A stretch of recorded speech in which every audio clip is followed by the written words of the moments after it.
हरे कृष्णा।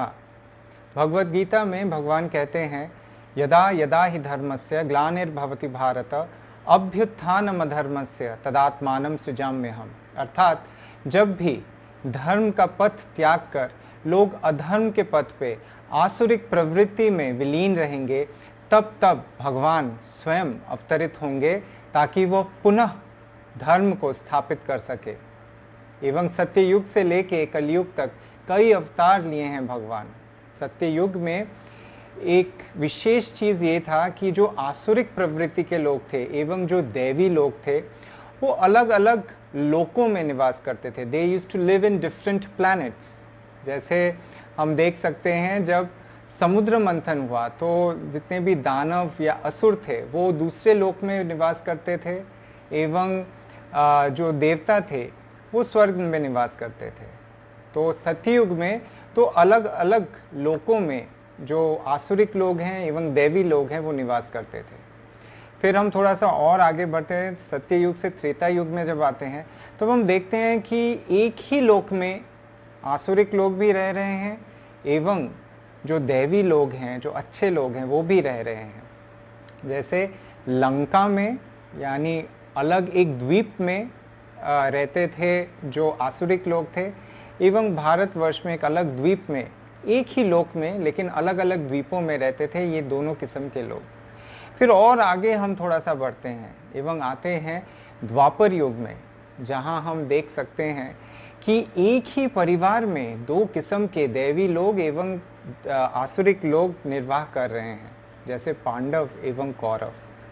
और वहीं कलयुग में एक ही इंसान के अंदर दैवी प्रवृत्ति भी रहती है एवं आसुरिक प्रवृत्ति भी रहती है। तो जहाँ दूसरे युगों में भगवान अवतरित होते हैं एवं सबका संहार करते हैं, सबका उद्धार करते हैं, तो किस प्रकार ये संभव है जब एक ही इंसान के अंदर दैवी एवं आसुरिक प्रवृत्ति दोनों मौजूद हो, वहाँ पे किस प्रकार से ये संभव है किसी का उद्धार करना। इसी वजह से विशेषकर कृष्ण आते हैं श्री गौरंग महाप्रभु के रूप में, एवं वो लोगों का उद्धार किस तरह करते हैं। लोगों का उद्धार करते हैं वो उनके हृदय को परिवर्तन करके, एवं वो कोई तीर धनुष या संकर्षण चक्र नहीं लेके आते हैं, बल्कि हरिनाम एवं अपने रूप का जो शस्त्र है, ये दोनों शस्त्रों को लेके वो अवतरित होते हैं। और ये जो चीज़ है ये और भी ज़्यादा हमको समझ में आती है कि किस प्रकार वो सबके हृदय को परिवर्तन करते हैं जब महाप्रभु एक सन्यास के रूप में, एक सन्यासी के रूप में वो निकल पड़ते हैं दक्षिण भारत के तरफ। एवं उस यात्रा में क्या क्या होता है, चलिए आज हम इसी बारे में चर्चा करते हैं। ओम अज्ञानतिमिरन्धस्य ज्ञानाञ्जनाशलाकया चक्षुरुन्मीलितं येन तस्मै श्री गुरुवे नमः। नमो विष्णुपादाय कृष्णप्रेष्ठाय भूतले श्रीमते भक्तिवेदांत स्वामिनिति नामिने। नमस्ते सारस्वती देवे गौरवाणी प्रचारिणे निर्विशेष शून्यवादी पाश्चात्य देशतारिणे। जय श्री कृष्ण चैतन्य प्रभु नित्यानंद श्री अद्वैत गदाधार शिवासादि गौर भक्तवृंद। हरे कृष्णा कृष्णा कृष्णा हरे हरे, हरे राम राम राम हरे हरे। तो ये जो माघ का महीना था, माघ के महीने में महाप्रभु ने संन्यास ली, एवं फाल्गुन के महीने में वो पहुँचे जगन्नाथपुरी, जिसके बारे में हम पहले भी चर्चा कर चुके हैं। एवं इससे पहले हम ये भी देखे हैं कि किस प्रकार वो सार्वभौम भट्टाचार्य, जो एक मायावादी थे, लेकिन वो तब जगन्नाथपुरी के जो हेड प्रीस्ट, हेड पुजारी थे उस वक्त, उनके हृदय को भी किस तरह से महाप्रभु परिवर्तित करते हैं। और वो ये जो लीला होती है, ये लीला होती है फाल्गुन के महीने में। एवं फाल्गुन के महीने के पश्चात जब वैशाख का महीना आता है, तब महाप्रभु ये सोचते हैं कि वो दक्षिण भारत के तरफ यात्रा पे निकलेंगे। एवं सबसे अनुमति लेने के पश्चात जब वो दक्षिण भारत के तरफ अग्रसर होते हैं, तो आलारनाथ तक नित्यानंद प्रभु स्वयं आते हैं एवं उसके पश्चात नित्यानंद प्रभु अपने एक सेवक को नियुक्त करते हैं महाप्रभु के लिए, जिनका नाम रहता है कृष्णदास। उनको नियुक्त करते हैं ताकि वो महाप्रभु के साथ हमेशा रहें एवं उनकी देखरेख करें, क्योंकि एक सन्यासी के लिए ये सही नहीं है कि वो अकेले इतना दूर इतनी बड़ी यात्रा करे। तो इस प्रकार महाप्रभु निकल पड़ते हैं दक्षिण भारत की ओर। निकलने से पहले सार्वभौम भट्टाचार्य ने उनको कहा था कि जब वो दक्षिण भारत के तरफ जा ही रहे हैं तो अवश्य गोदावरी नदी के तट पे निवास करते हुए जो सज्जन व्यक्ति हैं, जो महान भक्त हैं रामानंद राय, उनसे अवश्य मिले। रामानंद राय हैं स्वयं अर्जुन एवं विशाखा सखी, उनके दोनों के मिलन से ये अवतरित होते हैं रामानंद राय के रूप में। एवं आगे चल के हम देखेंगे किस प्रकार रामानंद राय महाप्रभु के बहुत ही निकटतम एक पार्षद बनते हैं।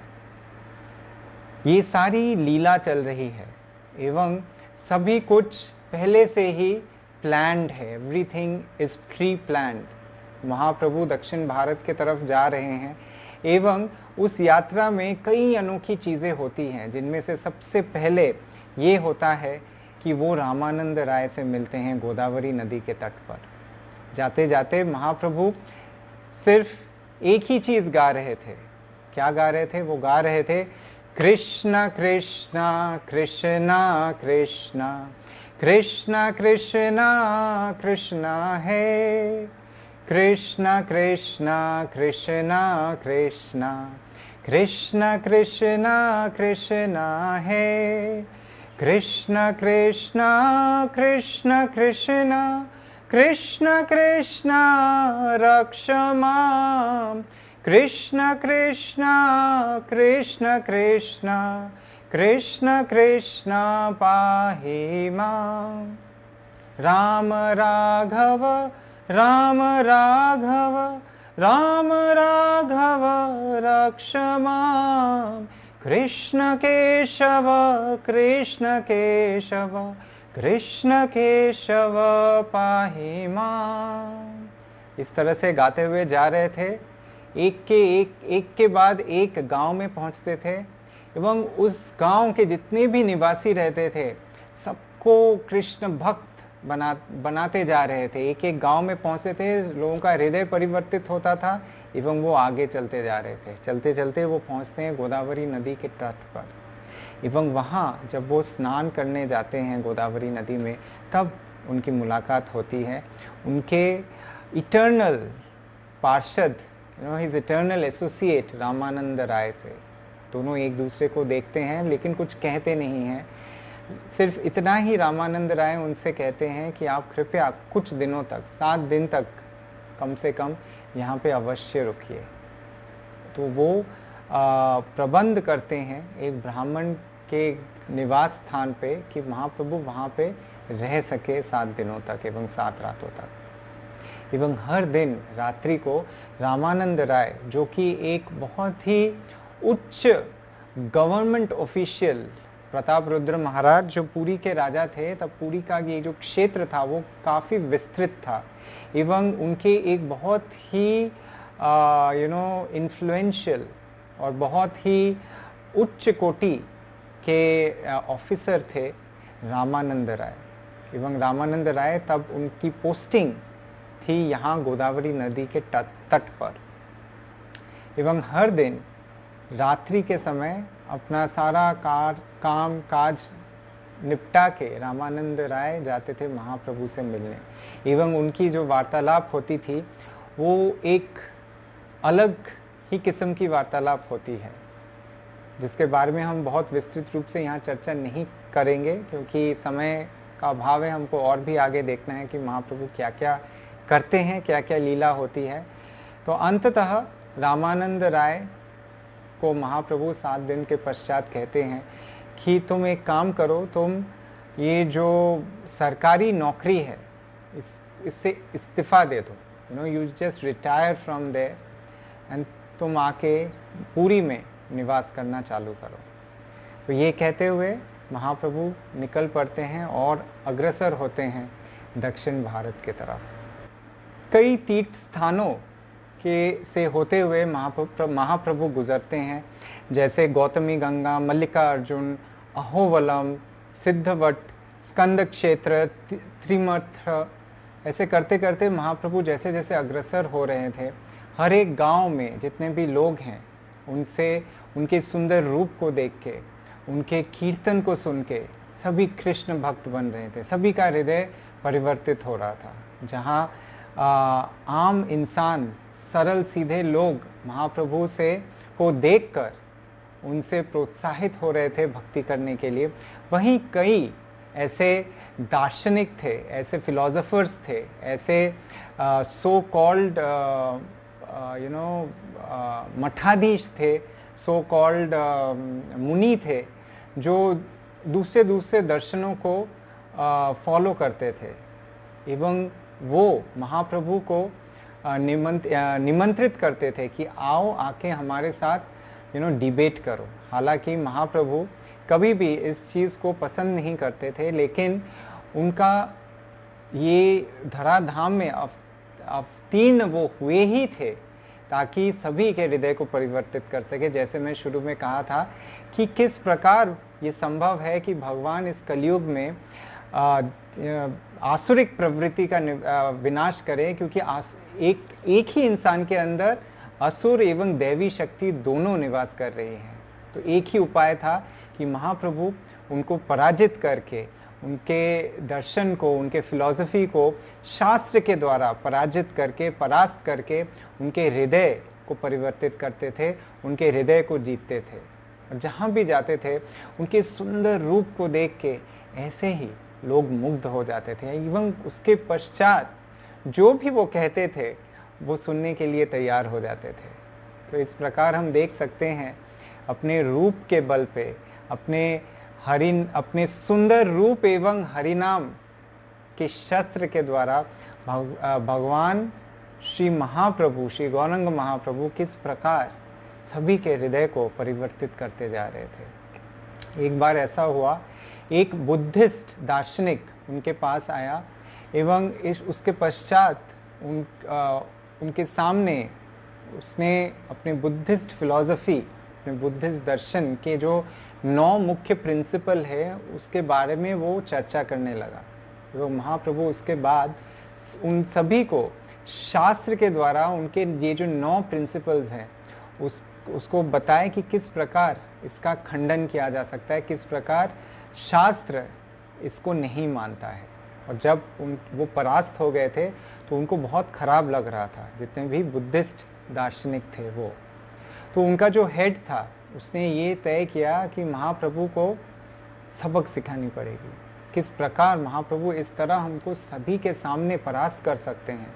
वो बहुत ही ज़्यादा शर्मिंदा हो रहा था, उसको बिल्कुल भी अच्छा नहीं लग रहा था। और इस वजह से उसने क्या किया, उसने एक प्लान बनाया।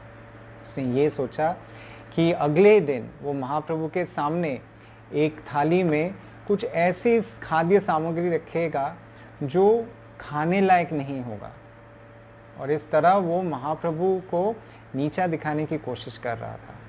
लेकिन महाप्रभु तो स्वयं भगवान श्री कृष्ण हैं, उनको सभी कुछ पता है। परमात्मा के रूप में वो हर एक के हृदय में निवास करते हैं एवं उनको सभी चीज़ों का पहले से ही ज्ञान रहता है। महाप्रभु के सामने जब एक थाली में ऐसे खाद्य सामग्री जो खाने लायक नहीं था वो परोसा गया, उसी वक्त पता नहीं कहाँ से एक बड़ी सी चिड़िया उड़ के आई एवं उस पूरी थाली को उठा के उड़ी। और जैसे ही उड़ी, उस थाली को लेके उसने दे मारा उस चिड़िया ने जो बुद्धिस्ट के जो हेड थे उनके सिर के ऊपर। एवं जैसे सिर के ऊपर उसको वो थाली लगी, वो तुरंत बेहोश हो गए। ये देख के उसके जितने भी डिसाइपल्स थे, जितने भी शिष्य थे, सभी को समझ में आ गया कि ये कोई साधारण इंसान नहीं है जिसके सामने हम ये इस तरह से अपराध कर रहे हैं। तो उन्होंने तुरंत जाके महाप्रभु के चरण पकड़ लिए एवं उनसे क्षमा प्रार्थना किए और कहे कि आप कुछ उपाय कीजिए ताकि हमारे ये जो गुरुदेव हैं इनका कुछ उद्धार हो सके, ये बेहोशी के हालत से बाहर निकल सके। तो महाप्रभु ने उनसे कहा कुछ नहीं करना होगा, जाके सिर्फ उसके कान में फुसफुसाओ। क्या फुसफुसाना है? कहो कृष्ण, राम, विष्णु, नारायण, ऐसे करके उसके कान में जाके इनका नाम लो तो वो तुरंत होश में आ जाएगा। एवं जैसे ही उन्होंने ऐसा किया तो उनके गुरुदेव जब होश में वापस आए तो एकदम उनके हृदय में कृष्ण प्रेम की लहर दौड़ पड़ी एवं वो महाप्रभु के शरणागत होके भक्ति के पथ पे चल पड़े। इस प्रकार हम देख सकते हैं कि महाप्रभु किस तरह से सभी के हृदय को परिवर्तित कर रहे थे एवं सभी जैसे उनके साथ एक कीर्तन में, नर्तन में सब पागल हो रहे थे कृष्ण प्रेम में।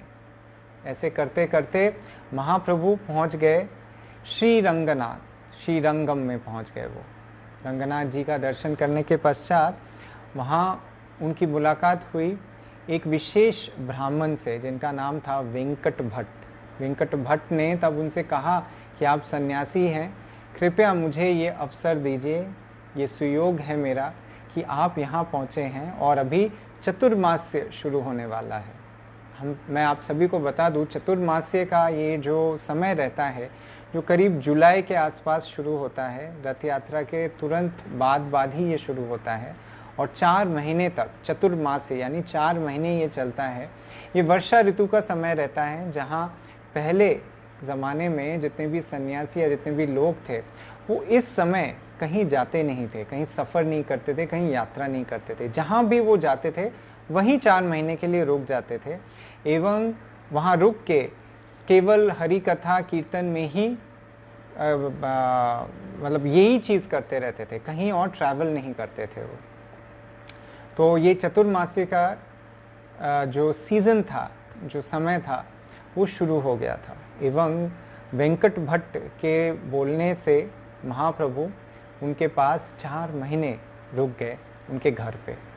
एवं जैसे जैसे 4 महीने का समय बीतता गया, वेंकट भट्ट के साथ महाप्रभु की बहुत ही अच्छी दोस्ती हो गई एवं इस मित्रता में कभी कभी एक दूसरे के साथ वो ठहाके भी मारते थे। वेंकट भट्ट के पुत्र ही हैं गोपाल भट्ट, जो आगे चल के गोपाल भट्ट गोस्वामी बने वृंदावन में। एवं गोपाल भट्ट गोस्वामी महाप्रभु के ये जो षड गोस्वामी, उनके जो 6 प्रमुख शिष्य हैं उनमें से गोपाल भट्ट गोस्वामी भी एक हैं, जिनके विग्रह हम सभी को बहुत ही सुंदर लगते हैं। सभी के बहुत ही प्यारे, बहुत ही मनोरम विग्रह, श्री विग्रह जो वृंदावन में निवास करते हैं, उन्हीं के विग्रह हैं श्री गोपाल भट्ट गोस्वामी के।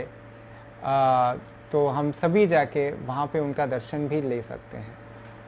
उनका नाम है राधा रमन। आप सभी ने सुना होगा राधा रमन जी के बारे में। और ये गोपाल भट्ट गोस्वामी के ही विग्रह हैं, जिनके पिताश्री हैं हमारे वेंकट भट्ट गोस्वामी, वेंकट भट्ट। तो ये वेंकट भट्ट के पास जब महाप्रभु ठहरे थे तो एक दिन महाप्रभु ऐसे ही उनके साथ थोड़े से छेड़खानी कर रहे थे। तो उनसे कहे कि अरे वेंकट भट्ट, तुम तो नारायण के भक्त हो और मैं कृष्ण का भक्त हूँ, तो तुम जब नारायण के भक्त हो एक चीज़ मुझे बताओ कि जो लक्ष्मी देवी हैं, जो पार्षद हैं, जो शक्ति हैं नारायण की, वो हमेशा नारायण के हृदय में श्रीवत्स के रूप में निवास करती हैं एवं हमेशा विलीन रहती हैं नारायण के पाद सेवन करने में। तो ये कैसे संभव हुआ? कि वे शास्त्र कहता है कि कालिया जो सर्प था, कालिया सर्प के सिर के ऊपर चढ़ के श्री गोविंद ने जब नृत्य किया था, तो एक श्लोक आता है श्रीमद् भागवतम में कि उनका चरण का स्पर्श इस कालिया सर्प को भी मिल गया, जो बहुत ही दुर्लभ है, जिसकी आकांक्षा करती है स्वयं लक्ष्मी देवी। तो ऐसा कैसे शास्त्र कहता है कि लक्ष्मी देवी जो एक महान सती है, she is a very chest lady, क्योंकि वो नारायण उनके पति हैं, उनको छोड़ के और किसी के बारे में सोचना भी उनके लिए संभव नहीं। ये थोड़ा सा चुटकुला करते हुए महाप्रभु उनसे थोड़ा छेड़खानी कर रहे थे। उनसे पूछे कि आप बताओ मुझे कि आप तो नारायण के परम भक्त हो, तो आप मुझे बताओ ये कैसे संभव है कि लक्ष्मी देवी के बारे में ऐसा शास्त्र बोल रहे हैं कि वो नारायण को छोड़ के कृष्ण के चरण की धूली लेना चाहती है। तो तब वेंकट भट्ट बोलते हैं कि जो नारायण हैं वही तो कृष्ण है। तो अगर लक्ष्मी देवी चाहती हैं श्री कृष्ण के चरण का रज, इसमें खराब ही क्या है? कोई इसमें it doesn't affect her chastity, वो सती ही रहती हैं, इसमें कोई प्रॉब्लम नहीं है। तो फिर महाप्रभु फिर से उनसे थोड़ी छेड़छाड़ करते हैं, बोलते हैं कि अरे फिर ये बताओ कि रास लीला में जहाँ पे जितनी भी सखियाँ हैं, जितनी भी गोपियाँ हैं, सभी कृष्ण के बाहों में बाहें डाल के नाच रहे थे, ऐसे अवस्था में ये क्यों ऐसा हुआ कि लक्ष्मी देवी प्रवेश करना चाहती थी रास लीला में? ऐसा ख्याल क्यों आया लक्ष्मी देवी के मन में? और सबसे जो ज़रूरी चीज़ है कि लक्ष्मी देवी को क्यों रास लीला में प्रवेश करने का अवसर नहीं दिया गया? मैं मानता हूँ तुम कहते हो कि नारायण जो है वही तो कृष्ण है, तो इस वजह से यदि लक्ष्मी चाहती भी हैं कृष्ण का सेवा करना तो इसमें कोई अपराध नहीं है, क्योंकि दोनों तो एक ही व्यक्तित्व हैं। लेकिन मुझे ये बताओ, अगर ऐसा ही है तो लक्ष्मी देवी को क्यों प्रवेश करने का प्रवेश नहीं करने दिया गया रास लीला में? ऐसा महाप्रभु पूछते हैं वेंकट भट्ट से, थोड़ा सा ठाका करते हुए उनसे पूछते हैं। तो वेंकट भट्ट तब कहते हैं, आप तो स्वयं कृष्ण हैं, आपको ही ज़्यादा अच्छे से पता है, कृपया आप ही इसका उत्तर दीजिए। तो महाप्रभु तब कहते हैं कि दरअसल व्रज में, वृंदावन में, उस विशेष जगह पे, उस विशेष स्थान में, उस विशेष तीर्थ में जिसको हम वृंदावन, गोलोक वृंदावन कहते हैं, वहाँ पे जितने भी लोग हैं वो कृष्ण से अत्यंत प्रेम करते हैं, परंतु उनका ये जो प्रेम है वो ऐश्वर्य रहित है। ऐश्वर्य रहित यानी वो कृष्ण को भगवान के रूप में नहीं जानते हैं। They don't even know that Krishna is God. वो जानते ही नहीं है कि भगवान कृष्ण भगवान है। वो उनको एक सखा के रूप में देखते हैं, वो उनको एक पुत्र के रूप में देखते हैं। हालांकि यहाँ तक कि उनको सजा देने के लिए एक रस्सी से बांध भी देते हैं। कभी कभी ऐसा भी होता है कि दामोदर लीला में यशोदा माई ने उनको रस्सी से बांधने की कोशिश की, बांध दिया उन्होंने, तो ऐसी सजा भी मिलती है कृष्ण को। एवं कभी कभी जितने भी सखा हैं वो कृष्ण को एक दोस्त के रूप में, एक मित्र के रूप में देख के खेलते खेलते उनके कंधे के ऊपर भी चढ़ जाते हैं, क्योंकि उनका ये जो प्रेम है ये अत्यंत ही सरल है और एवं अमल है। कोई मल नहीं है उनके इस प्रेम में, कोई छलावा नहीं है। यहाँ तक कि ऐश्वर्य का एक बिंदु भी उनके अंदर नहीं है, क्योंकि वो कृष्ण को जो सखा के रूप में देखते थे, एकदम सखा के रूप में ही प्रेम करते थे। वो कभी भी ये सोच नहीं सकते थे कि ये भगवान है, क्योंकि जैसे ही उनको ये ज्ञात होगा कि वो भगवान है तो तुरंत उनका जो साक्य प्रेम है उसमें मिलावट आ जाएगी। बोलेंगे अरे ये तो भगवान है, वो ऐश्वर्य भाव हो जाएगा। और यहाँ जहाँ सारे व्रजवासी कृष्ण को इस तरह से प्रेम करते थे, लक्ष्मी जी प्रवेश करना चाहती थी रासलीला में, प्रवेश करना चाहती थी व्रज धाम वृंदावन में ऐश्वर्य भाव लेके। वो त्यागना ही नहीं चाहती थी। शी ऑलवेज अंडरस्टैंड्स, वो हमेशा जानती है कि वो लक्ष्मी है, धन धान्य की देवी, ऐश्वर्य भाव से परिपूर्ण, एवं नारायण, श्री नारायण की पाद सेवन में हमेशा नियुक्त रहती है। इस भाव को लेके, इस ऐश्वर्य भाव को लेके अब आप ही बताएं कैसे वो प्रवेश उनको प्रवेश किया जाने देता, कैसे वो प्रवेश कर पाती उस सुंदर अमल क्षेत्र में, ब्रज धाम वृंदावन में। तो इस तरह से दोनों में वार्तालाप हो रही थी। एक दिन श्रीरंगम में निवास करते हुए ही उनकी मुलाकात एक और ब्राह्मण से हुई, जो ब्राह्मण अत्यंत सरल था एवं हर दिन वो भगवत गीता का पाठ करने की कोशिश करता था, लेकिन कोशिश ही करता था क्योंकि वो अशिक्षित था, उसको ज़्यादा पढ़ाई लिखाई नहीं आती थी। तो क्योंकि वो गलत सलत पढ़ता था भगवत गीता को, तो उसके जितने भी संगी साथी थे एवं दूसरे लोग थे जो उसके आसपास रहते थे, उसके ऊपर अट्टहास करते थे, हंसते थे उसके ऊपर कि अरे ये तो मूर्ख ब्राह्मण है, इसको तो कुछ नहीं आता है। और वो सिर्फ पढ़ते थे और उनके आंखों से आंसू निकलते रहते थे। दूसरे अट्टहास कर रहे हैं इस वजह से नहीं, इस वजह से क्योंकि वो बिल्कुल भाव में चले जाते थे जब भी वो भगवत गीता का पाठ करते थे। तो सभी कहते थे अरे देखो इसको, देखो इस ब्राह्मण को, इसको तो भगवत गीता का पाठ करना तक नहीं आता है, परंतु आंखों से आंसू ऐसे निकल रहे हैं जैसे कितना भाव में है। ये क्या असली भाव के आंसू हैं या मगरमच्छ के आंसू हैं? इस तरह से जब लोग उसके ऊपर हंसे एक दिन, तो महाप्रभु जाके उनसे पूछे कि क्या बात है, क्या चल रहा है ये सब। तो वो बोले कि मेरे गुरुदेव ने मुझसे कहा है कि मैं हर दिन भगवत गीता का पाठ करूं एवं उनका जो इंस्ट्रक्शन है उसका पालन करने के लिए मैं हर दिन कोशिश करता हूं। हालांकि मैं शिक्षित हूं, मैं कोशिश करता हूं कि मैं हर दिन भगवत गीता का पाठ करूं। लेकिन तो महाप्रभु फिर पूछे कि ये तो अच्छी बात है, लेकिन तुम रोते क्यों हो? तुम रोते हो इसलिए सभी तुम्हारे ऊपर हंसते हैं, तुम रोया मत करो, क्यों रोते हो तुम? तब उस ब्राह्मण ने कहा कि मुझे तो कुछ समझ में नहीं आता है, मैं क्या पढ़ूं, ये सब बड़ी बड़ी बातें हैं संस्कृत में, मैं क्या पढ़ूं, मैं तो एक मूर्ख ब्राह्मण हूँ।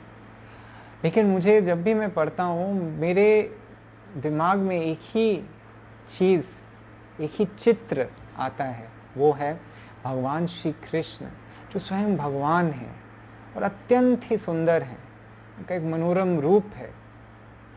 वो बन गए हैं अपने ही सखा अर्जुन के सारथी, तो कितने ही सुंदर लग रहे हैं उस सारथी के रूप में। एवं भगवान होते हुए भी वो किसी का सारथी, किसी का सेवक, किसी का दास बन गए हैं। मेरे भगवान श्री कृष्ण कितने महान हैं, कितने महान हैं वो, कि अपने भक्त के लिए, भक्त का दास बनने के लिए आतुर हैं वो। He is more than eager to serve his devotees. वो भक्तों का सेवा करने के लिए उत्सुक रहते हैं भगवान। कितने ही सुंदर भगवान हैं मेरे, ये सोचते साथ मेरे आंखों से अश्रुधार बहने लगती है। जब महाप्रभु ये सुने तो उनको गले से लगाते हुए महाप्रभु ने कहा, तुम दरअसल भगवत गीता का सार समझ गए हो। ये साउथ इंडिया में, दक्षिण भारत में ही होता है, जहाँ पे महाप्रभु को ब्रह्म संहिता मिलती है, एक विशेष ब्रह्म संहिता का जो 5th चैप्टर है उसको भी वहाँ से संग्रह करते हुए महाप्रभु आगे बढ़ते हैं। एवं आगे वो पंचवटी, नासिक, ब्रह्मगिरी इत्यादि साउथ इंडिया से रामेश्वरम होते हुए वो फिर से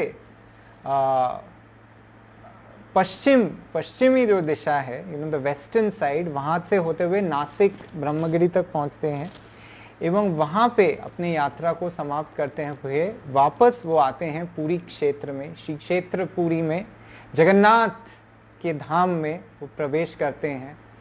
एवं जब वो वापस आते हैं तब पता चलता है कि उनके गैर हाजिरी में, जब वो नहीं थे, तब प्रताप रुद्र महाराज जो वहाँ के राजा थे, सार्वभौम भट्टाचार्य ने बहुत ही सारी अनोखी चीज़ बताई थी प्रताप रुद्र महाराज को चैतन्य महाप्रभु के बारे में।